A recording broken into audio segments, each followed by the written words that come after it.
नाजरीन, drama serial सियानी में किरण कहती है, अम्मा सारे बखेड़ों को छोड़ो, इस जुमे ज़रबाब और उसके घर वाले आ रहे हैं रिश्ते की बात करने और सारे काम ठीक ठीक होने चाहिए। और हाँ भाभी, आप भी बच्चों को समझा दें और ख़ुद भी ढंग से तैयार होइएगा। कोई नया भंड नहीं खड़ा करना है हमें। बहुत अमीर लोग हैं, छोटी छोटी बातों को नोट करेंगे। मैं नहीं चाहती इन्हें मामूली सा भी शक हो कि हम ख़ानदानी रईस नहीं हैं। किरण की माँ कहती है, क्या ही अच्छा होता अम्मा जी भी आ जाती। अगर खुदा ना खास्ता उन लोगों ने अम्मा के बारे में पूछ लिया तो क्या जवाब दूंगी। किरण कहती है, अरे अम्मा कुछ भी झूठ बोल देना, आगे आप कौन सा हमेशा से सच बोलती आई हैं। कुछ देर की ही तो बात है। किरण की माँ अपनी बेटी के मुंह से अपने बारे में सुनकर मुंह बना लेती है और घूर कर देखने लग जाती है और कहती है, मत भूल आज जो तेरे पास रुपया पैसा है ना, वो मेरी वजह से है। तू तो अच्छी तरह से जानती है। ज़्यादा दिमाग मत ख़राब कर मेरा। किरण कहती है, अरे अम्मा एक तो तू गुस्सा बहुत जल्दी हो जाती है। अच्छा तू बता, क्या तू नहीं चाहती कि तेरी बेटी दुल्हन बनकर किसी बड़े घर में जाए? तुझे मेरा मुस्तकबिल अजीज़ नहीं है? तू तो मेरी प्यारी अम्मा है, बस कभी कभार मेरे मुंह से सच निकल जाता है। किरण जल्दी से उठकर चली जाती है और नुसरत का मुंह बना बनाया रह जाता है। कोई बात नहीं, मेरी कौन सा कई बेटियां हैं, बस लाडों पली है, इसलिए तो कुछ ज़्यादा ही बोल जाती है। कोई बात नहीं, इतना सोचती है ना सारा दिन, बस कभी कभार थोड़ा सा गलत बोल देती है। इधर हलीमा और उजाला बातें कर रहे होते हैं। बाजी इतना कुछ गलत हो रहा है, आपको लगता है कि ये बेल मंडे चढ़ेगी? हलीमा कहती है, झूठ के पैर नहीं होते, एक ना एक दिन सच तो सामने आता है। हलीमा कहती है, अच्छा तुम नानी का ठीक से ख्याल रखना और अपना भी, और उस रिजवान खबीस से भी जो हाथ धोकर तुम्हारे पीछे ही पड़ गया है। दरवाजे को लॉक रखना, औरत की इज्जत ही उसका वजूद होती है। उजाला गर्दन हिला देती है। हलीमा कहती है, बस कुछ ही दिन की तो बात है, जैसे ही इन माँ बेटियों का ड्रामा ख़त्म होता है मैं आ जाऊंगी तुम्हारे पास। इधर किरण की माँ कहती है, अच्छा तो तू ये बता, शादी के बाद तूने हमारा क्या सोचा है? इस घर का किराया और फिर गाड़ी का किराया तो बहुत ज़्यादा है, हम कहाँ से अदा करेंगे? पैसे तो सारे तुमने अपने अकाउंट में डाल लिए हैं। किरण कहती है, अम्मा शादी के ठीक 2-3 महीनों के बाद हम लोग ड्रामा करेंगे। हमारे घर पे डाका पड़ गया है, हमारा सब कुछ लुट गया है, और अम्मा तुम मेरे घर आओगी चीखती चिल्लाती, हम बर्बाद हो गए, हम लुट गए, हमारा कुछ नहीं बचा, हम फुटपाथ पर आ गए, और कहोगी बख्तियार भाई को गोली लग गई है। नुसरत और बख्तियार चौंकते हैं। नुसरत कहती है, हाय मेरे अल्लाह, मेरे बच्चे को गोली मैं कैसे बर्दाश्त करूंगी? किरण कहती है, अरे अम्मा तू तो सच में ऐसे रिएक्ट कर रही है जैसे गोली सचमुच में लग गई है।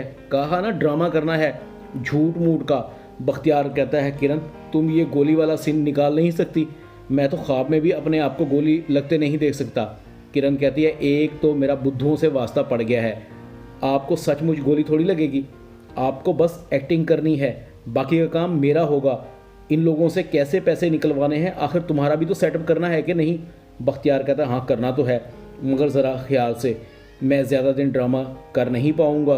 किरण कहती है, बख्तियार भाई कुछ नहीं होगा आपको, बस थोड़ी देर की तो बात है, वैसे भी एक्टिंग करना आपके लिए कौन सा मुश्किल काम है। इधर रिजवान एक बार फिर उजाला से मिलने घर में दाखिल हो जाता है। उजाला कहती है, तुम यहाँ क्या लेने आए हो? रिजवान कहता है, तुमसे मिलने, तुमसे मोहब्बत जो करता हूँ, एक तो तुम हो जो मेरे साथ गैरों वाला सलूक करती हो। उजाला कहती है, खुदा का वास्ता मेरे पीछे से हट जाओ, क्यों मुझे बदनाम करने पर तुले हुए हो? आगे ही मुझे तुम्हारी वजह से कितनी शर्मिंदगी उठानी पड़ी है। अभी निकलो मेरे घर से, वरना मैं शोर मचा दूंगी। उजाला काफ़ी घबराई होती है। उजाला कहती है, देखो रिजवान तुम चले जाओ, मैं नानी को बुलवा लूँगी। रिजवान कहता है, मुझे लगता है कि आजकल तुम घर में अकेली रह रही हो। अच्छा मैं जा रहा हूँ, इतनी आसानी से तुम्हें छोड़ने वाला नहीं, फिर आऊँगा।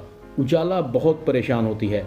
उजाला की नानी पूछती है, उजाला तुम परेशान क्यों हो, मुझे बताओ। उजाला कहती है, दादी वो रिजवान फिर आया था, वो कह रहा था अगर मेरी उससे शादी ना हुई तो वो मुझे बदनाम कर देगा, धमकी देकर गया है। दादी काफ़ी सोच में पड़ जाती है। ठीक है, हमें भी वहीं जाना पड़ेगा।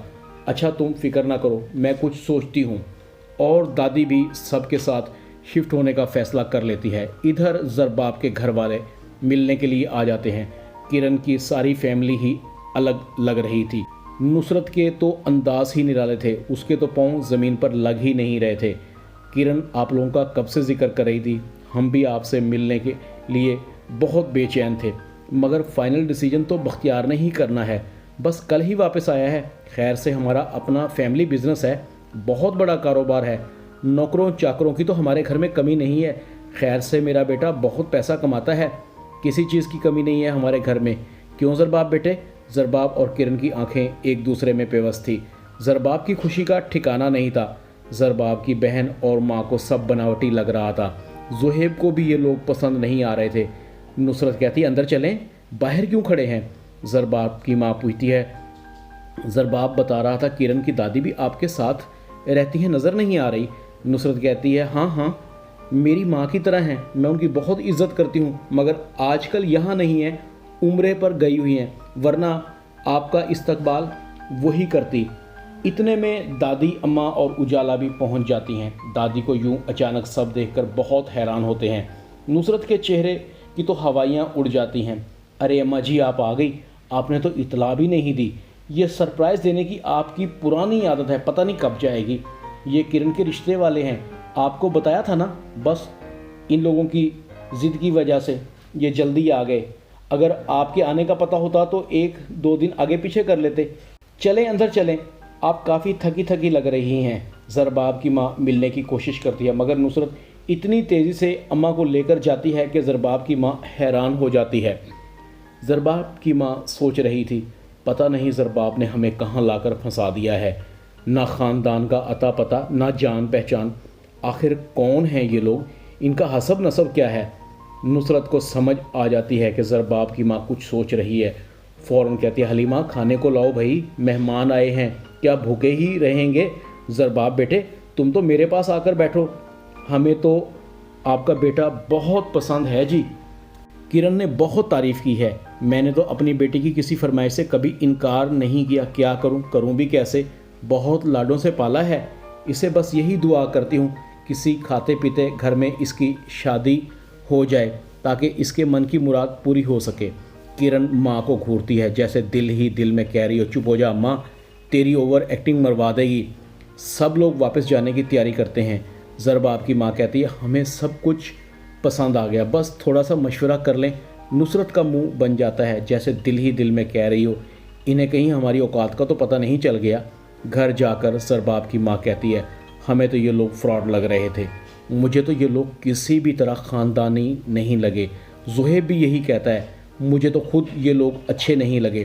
किरण की माँ कहती है किरण मुझे नहीं लगता ये रिश्ता होगा, देखा नहीं उन लोगों का मूड, मशवरा कर रहे थे, कहते थे मशवरा करके बताएंगे। किरण कहती अम्मा तेरी बेटी ने इतनी कच्ची गोलियां नहीं खेली, मैंने ज़रबाब को शीशे में उतार रखा है, वो मेरे प्यार में पागल हो रहा है, उसके घर वाले कुछ भी कर लें, शादी तो मेरी ही होगी। वैसे भी मैंने 25 तोले नकली जेवरात बनवा लिए हैं और घर के जाली कागजात भी। यही नहीं, शादी से 2 दिन पहले 50 तोले जेवर और 2 करोड़ की डिमांड करने वाली हूँ मैं। इधर ज़ुहैब भी ज़रबाब को समझाने की कोशिश करता है, भाई आपने इन लोगों की अच्छी तरह छानबीन कर ली है, मुझे तो ये लोग किसी भी तरह हमारे लेवल के नहीं लग रहे। मगर ज़रबाब कहता है ये सब का मुत्तफ़िका फ़ैसला है और मेरी पसंद भी है, शादी होगी तो उसी लड़की से। ड्रामा सियानी में इतना ही। वीडियो टीवी को सब्सक्राइब कर दें। वीडियो देखने पर आपका बहुत बहुत शुक्रिया। अपना ख्याल रखिएगा। अल्लाह हाफिज़।